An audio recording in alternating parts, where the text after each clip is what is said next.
The rain drummed against the windows of the small Lagos apartment as Amara Okafor sat on the edge of her bed, her hand resting protectively over her swollen belly.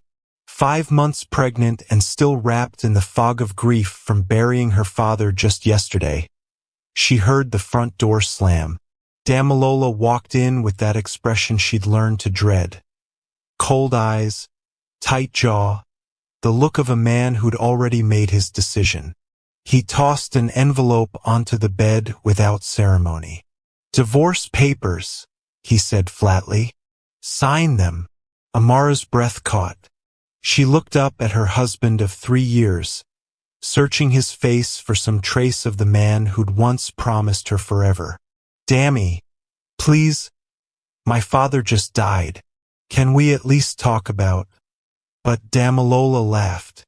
Actually laughed. It wasn't a nervous chuckle or a bitter sound.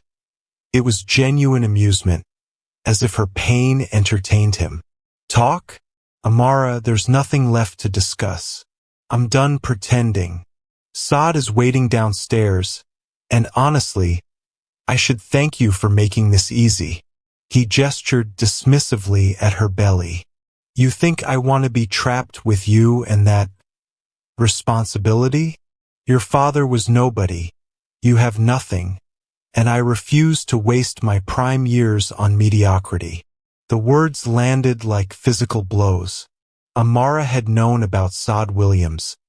The whispers, the late nights, the perfume that wasn't hers. But she'd convinced herself it was a phase, something they could overcome. She'd loved Damilola with everything she had, supported him through his failed business ventures, worked extra shifts at the hospital where she was a nurse to keep their household afloat. And this was her reward. "My father was a good man," she whispered, tears streaming down her face. "He loved me. He was a nobody," Damilola interrupted, checking his watch. "A simple man who died with nothing, just like you'll be nothing. Sign the papers, Amara. Don't make this harder than it needs to be." Through the window, Amara could see Sada's red convertible parked below, the woman herself leaning against it with arms crossed, a triumphant smile visible even from 3 floors up. The mistress wasn't hiding anymore. She was claiming her prize. With trembling hands, Amara signed the papers. What choice did she have?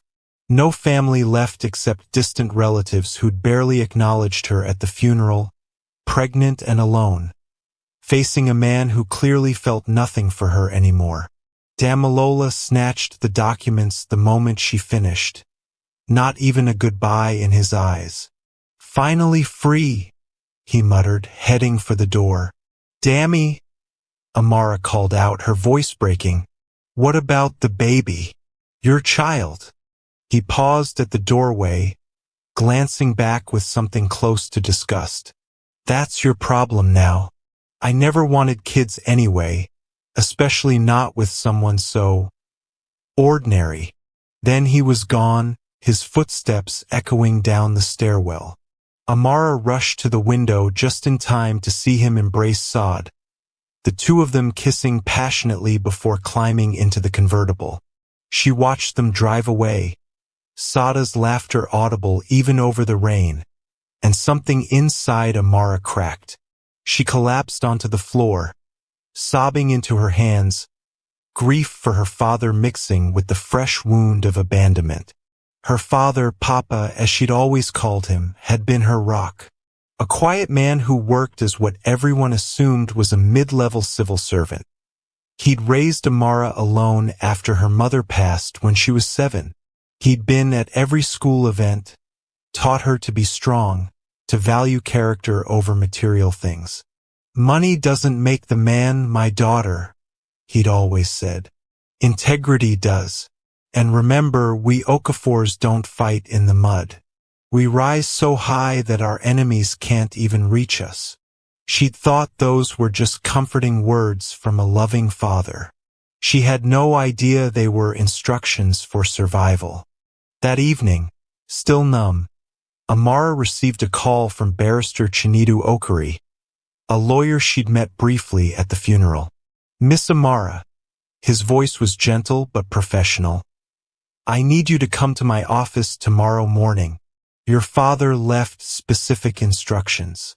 There are documents you need to see, urgently." "I just signed divorce papers," Amara said hollowly. "I don't think I can handle anything else right now." "I understand, and I'm truly sorry for your pain," Barrister Chinedu replied. "But your father anticipated difficult times ahead. He made preparations. Please come at 9 a.m. Bring identification. What I have to show you will change everything." Amara agreed, more out of exhaustion than curiosity. That night, she lay awake in the apartment that would soon no longer be hers. Damilola owned the lease.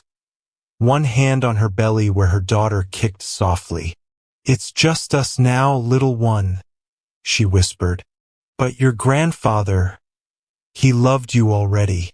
He loved us both." She thought about the modest funeral, attended mostly by Papa's colleagues from the ministry, a few neighbors, some church members. A simple man's simple goodbye. Damilola hadn't even bothered to stay for the entire service, claiming he had an important meeting. Now she knew the meeting had probably been with Saad, planning their future while Amara buried her only family. The anger that had been buried under shock and grief finally began to surface. Not rage, something colder, more focused. Her father had taught her that revenge wasn't about destruction. It was about becoming so undeniably successful that your detractors could only watch in stunned silence. She didn't know how she'd manage that now, pregnant and penniless, but she'd find a way. For Papa, for her daughter, for herself. Barrister Chinedu Okuri's law office sat in the heart of Victoria Island, an address that immediately seemed too prestigious for her father's supposed means. Amara arrived exactly at 9 a.m., her eyes still swollen from crying, wearing one of her few remaining good dresses that barely accommodated her growing belly. The receptionist ushered her through immediately, and she found herself in a spacious corner office overlooking the Lagos skyline. Barrister Chinedu stood as she entered. A distinguished man in his early 50s with kind eyes that somehow reminded her of Papa. "Miss Amara, please sit," he said warmly. "Can I get you water?" "Yeah." She shook her head, too anxious for pleasantries. "You said my father left instructions?" The lawyer's expression grew solemn. He pulled out a sealed envelope with her name written in Papa's distinctive handwriting. "Before we proceed, I need to tell you something that might shock you. Your father and we were cousins. He was born Namdi Okuri, not the name you knew him by. He changed it legally when you were just a baby to protect you both." Amara stared. "Protect us from what?" "From the vultures that circle wealth," Barrister Chinedu said quietly. "Your father was Chief Namdi Okuri, founder and sole owner of Okuri Global Enterprises, one of the largest privately held conglomerates in West Africa. Real estate, manufacturing, technology, import-export. At the time of his death, his net worth exceeded $800 million US. The room tilted. Amara gripped the armrests of her chair, certain she'd misheard. That's impossible. My father worked for the civil service. We lived modestly. We lived exactly as he intended." The lawyer finished gently. "Open the envelope, Amara. He explains everything." With shaking hands, she broke the seal. Papa's voice seemed to echo through his words. Asterisk, my dearest Amara, if you're reading this, I'm gone. And I pray you've already faced the test I knew was coming. When your mother died, I made a decision that shaped our entire lives. I'd watched too many wealthy men's children suffer, kidnapped, married for money, never knowing who truly loved them. I wanted you to grow up normal, to choose love freely, to develop character without the corruption of wealth. So I hid everything. I became a modest civil servant in everyone's eyes while my cousin Chinedu managed the empire I built. I watched you grow into a woman of extraordinary integrity, kindness, and strength. Then you brought Damilola home, and within minutes I knew. The way he assessed our small house, the barely concealed disappointment in his eyes, how quickly he calculated you weren't worth the effort beyond your beauty. I ran a thorough background check. The man is a user, a social climber with debts and delusions of grandeur. I knew he'd stay only as long as he thought you had nothing better to offer, and I knew he'd leave the moment he perceived you as a burden. Amara, I'm sorry I couldn't spare you this pain, but I needed you to see his true character before you were protected by wealth. I needed you to understand, in your bones, the difference between those who love you and those who love what you can give them. 3 years ago, I established the Okari Family Trust, irrevocable, with you as the sole beneficiary.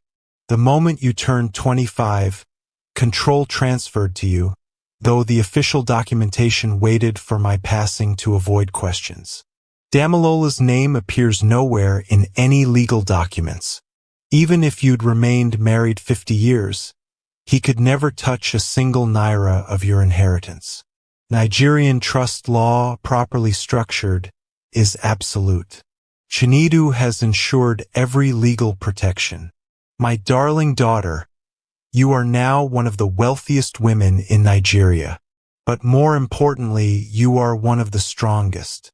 The money is simply a tool. Use it to build the life you deserve, to raise my grandchild in security and love, and if you choose, to show the world exactly what Damilola Okafor threw away. I'm so proud of you. You are my greatest achievement. All my love, forever, Papa. Amara couldn't breathe. Tears poured down her face as she read the letter again. Then a third time. Barrister Chinedu waited patiently, then slid a folder across the desk. These are the trust documents, account statements, property deeds, and corporate holdings. Your father was meticulous. Everything is clean, legal, and entirely yours. There's also this. He handed her a small key. Safety deposit box at First Bank, Victoria Island branch. Your father said you'd know what to do with what's inside. The next hour passed in a blur of paperwork, explanations, and revelations that rewrote Amara's entire understanding of her life. The civil service job had been Papa's cover story, maintained through a few genuine friends in government who thought he was simply consulting. The modest house they'd lived in, owned outright, one of 47 properties now in her name.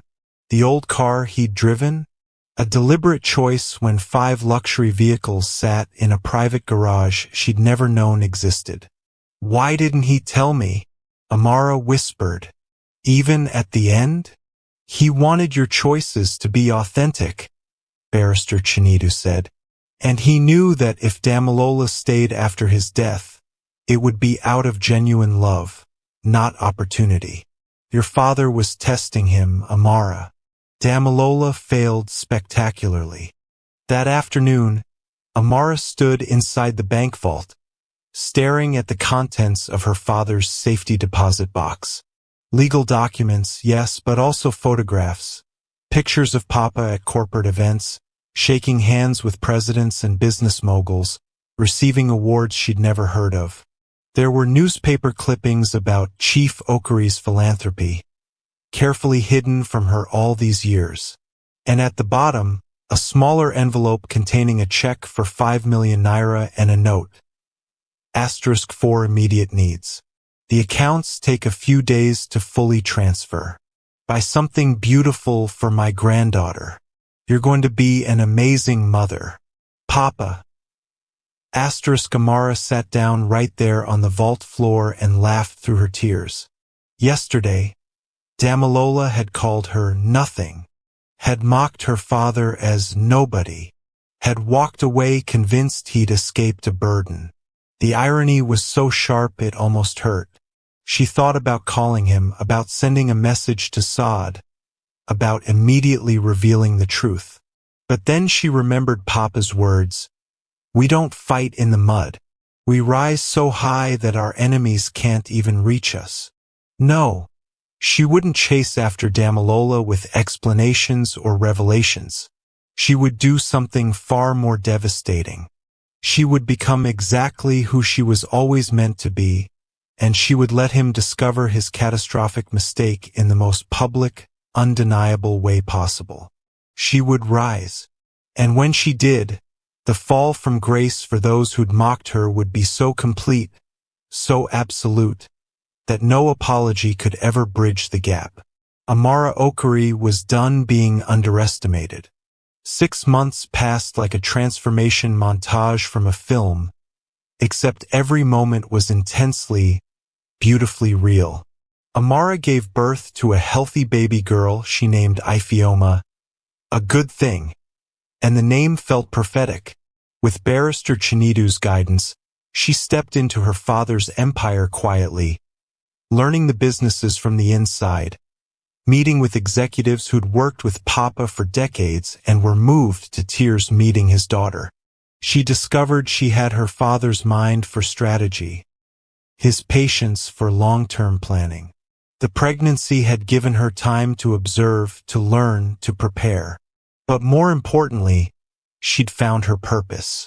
During those months, Amara watched from a distance as Damalola and Saad flaunted their relationship across social media. Engagement photos at expensive restaurants, paid for with loans Amara's contacts informed her Damalola was drowning in. Saada's Instagram stories dripped with mockery, finally upgraded. One caption read over a photo of her new ring, followed by a poorly disguised reference to desperate exes who couldn't keep a man. The comments section was vicious, with mutual acquaintances who'd once smiled at Amara now celebrating her replacement. It stung, but each post strengthened Amara's resolve.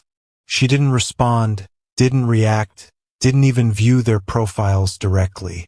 She was too busy building something that mattered. The Okari Legacy Foundation launched quietly, a nonprofit dedicated to supporting abandoned pregnant women, single mothers, and wives facing divorce while vulnerable. Amara poured her pain into purpose, hiring counselors, creating shelters, establishing legal aid services. The foundation's first beneficiaries were women whose stories mirrored her own, and watching them rebuild their lives became Amara's healing. But she kept her involvement private, operating through Barrister Chinidu's firm as the public face while she remained in the background. Lagos society had no idea that the mysterious new foundation was connected to the late Chief Okari's hidden daughter. That anonymity was strategic. The annual Nigerian Business Excellence Gala was the event of the season. Black tie, invitation only, attended by everyone who mattered in West African high society.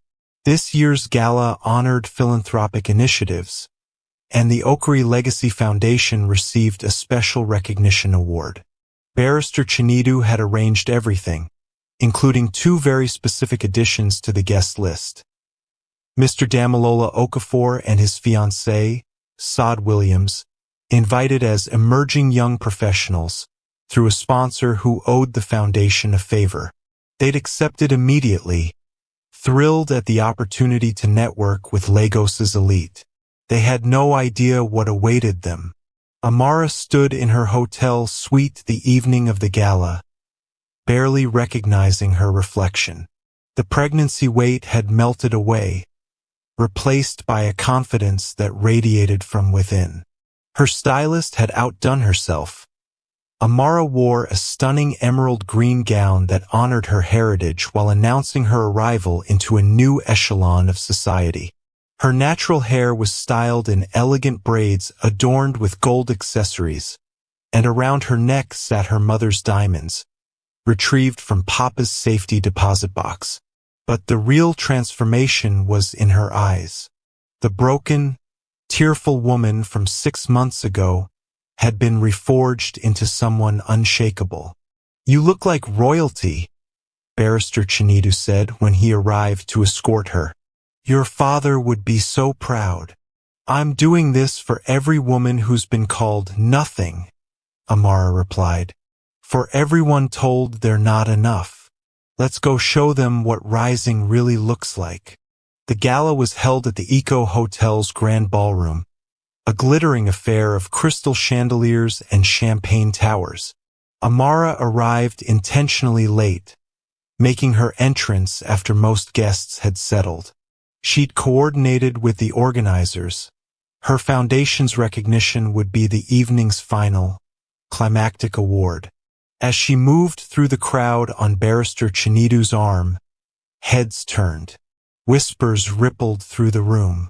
Who was this stunning woman? Why did she seem familiar? Several business moguls approached Chinidu, eager for introductions, but he smoothly deflected with promises of later. Amara spotted them across the room. Damilola in a rented tuxedo that didn't quite fit, Saad in a dress that tried too hard, both of them working the crowd with desperate enthusiasm. They were so focused on networking, on trying to impress people who barely acknowledged them, that they hadn't noticed Amara yet. Perfect. The evening's program proceeded through various awards and recognitions. Amara watched Damilola and Saad grow increasingly frustrated as their attempts at conversation with the wealthy elite were politely but firmly rebuffed. Old money could smell desperation, and these two reeked of it. Then came the moment Amara had orchestrated with precision. The master of ceremonies approached the podium. "Our final recognition tonight goes to an organization that has touched countless lives in just 6 months. The Okari Legacy Foundation has provided shelter, legal aid, and comprehensive support to over 200 women facing crisis during pregnancy or divorce. Tonight, we're honored to have the foundation's founder here to accept this award and share her vision. Ladies and gentlemen, please welcome Miss Amara Okari." The room erupted in applause. Amara rose gracefully, and the spotlight found her. She walked to the stage with her head high, every step measured and purposeful. And that's when she saw it, the exact moment recognition hit Damilola's face. His champagne glass froze halfway to his lips. His eyes went wide, mouth falling open in an almost comical expression of shock. Beside him, Saad was frantically whispering, "Is that? It can't be. That's your ex-wife?" Amara reached the podium and accepted the Crystal Award, letting the moment breathe. The entire ballroom had gone silent, sensing something significant was unfolding. "Thank you," Amara began, her voice steady and clear. "6 months ago, I was in the darkest moment of my life. I just buried my father, a man I knew as a humble civil servant who taught me that true wealth has nothing to do with money. The day after his funeral, my husband served me with divorce papers while I was 5 months pregnant. He laughed as he left with his mistress, called me nothing, said my father was nobody. He made it very clear I was beneath him, a burden he was relieved to escape." The room was utterly still. Several guests had pulled out phones, already sensing this was a moment that would dominate social media for weeks. "What my ex-husband didn't know," Amara continued, her eyes finding Damilola's across the room, "was that my father was Chief Namdi Okari, founder of Okari Global Enterprises. He'd hidden his wealth my entire life to protect me, to ensure I develop character instead of entitlement, and to guarantee that anyone who loved me for who I was, not what I had. Gasps rippled through the crowd. Several older business people were nodding, murmuring. They'd known Chief Oakary, had wondered what happened to his daughter. My father placed his entire estate, $800 million, into an irrevocable trust with my name as sole beneficiary, Amara said. He did this years before his death with legal protections that meant no husband, no matter how long we stayed married, could ever access my inheritance. He knew my ex-husband's character before I did. He was right. The room had erupted in shocked whispers. Amara could see Sada's face turning crimson, her hand gripping Damilola's arm so tightly her knuckles were white. Damilola himself looked like he might vomit, his face cycling through shades of gray and green. I created the Oakary Legacy Foundation for every woman who's been told she's worthless, who's been abandoned when she needed support most, who's been mocked by people too small-minded to recognize real value, Amara declared. We don't seek revenge on those who hurt us. We simply rise so high that they can't help but see exactly what they lost. Thank you for this recognition. My father would be proud, not of the money, but of the women we're helping rebuild their lives with dignity and strength. The applause was thunderous. Business leaders rushed the stage as Amara descended, offering partnerships, donations, support. She was surrounded immediately, the new darling of Lagos high society, her story already going viral on every platform. And in the corner, Amara caught glimpses of the unraveling. Saad, her face twisted with fury and horror, was hissing at Damilola. You divorced a billionaire?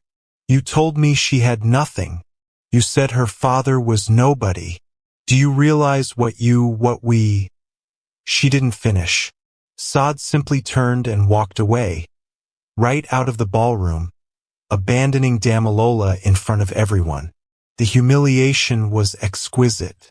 Damilola tried to follow, calling her name, but she was gone. He stood alone in his ill-fitting tuxedo, the object of pitying stares and barely concealed laughter. The man who'd thrown away a fortune because he was too blind to see value beyond appearances. Later that night, Amara's phone buzzed with a message from an unknown number.